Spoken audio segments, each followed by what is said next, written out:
Silipin naman natin ang update at sitwasyon sa loob ng Senado. Live ngayon sa Senado si Bernard Ferrer. Bernard? Yes, Dayan, tahimik ang sitwasyon dito sa Senado matapos ang naganap na insidente kagabi at matapos ng makumpirma din na wala na dito si Senador Ronald Bato de la Rosa. The Senate under attack was under attack. Galit at emosyonal si Senate President Alan Peter Cayetano nang tanungin kung maituturing na attack ang nangyaring putukan sa Senado, lalo't nauna umanong nagpakawala ng warning shot ang Office of the Sergeant at Arms. All of you, your lives were in danger last night.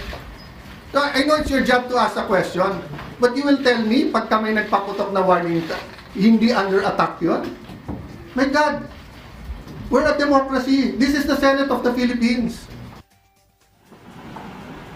Ayon sa DILG, 27 putok ang nagmula sa security force ng Senado kumpara lamang sa 50 putok mula umano sa panig ng NBI. Magkasagawa ng isang independent joint investigation ang Senado at DILG kaugnay sa insidente. Ipinakita rin sa medyang lugar kung saan naganap ang insidente sa pagitan ng Senate Building at GSIS Building. Sarado ngayong araw ang GSIS Pasay City Building kasunod ng naganap na security incident. Wala na sa protective custody ng Senado si Senador Ronald Bato de la Rosa matapos umano itong voluntaryong umalis sa Senado kaninang umaga.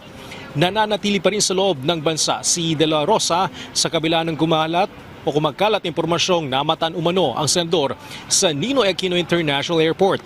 Ayon kay Bureau of Immigration spokesperson Dana Sandoval, wala pang record sa kasalukuyan na sumakay ng eroplano palabas ng Pilipinas si de la Rosa. Gayunman, hindi masagot ng BI kung nagkaroon ito ng domestic travel.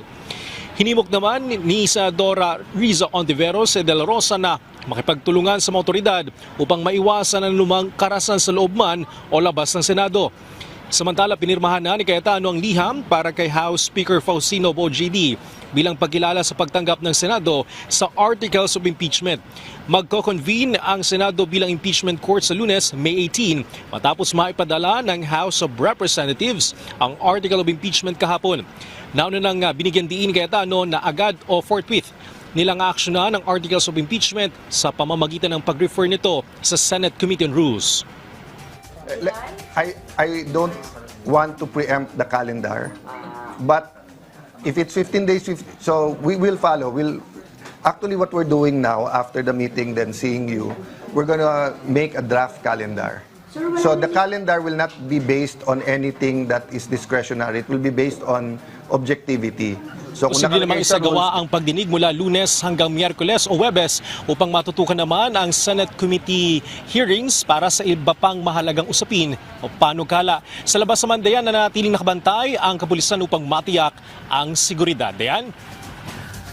Maraming salamat, Bernard Ferrer.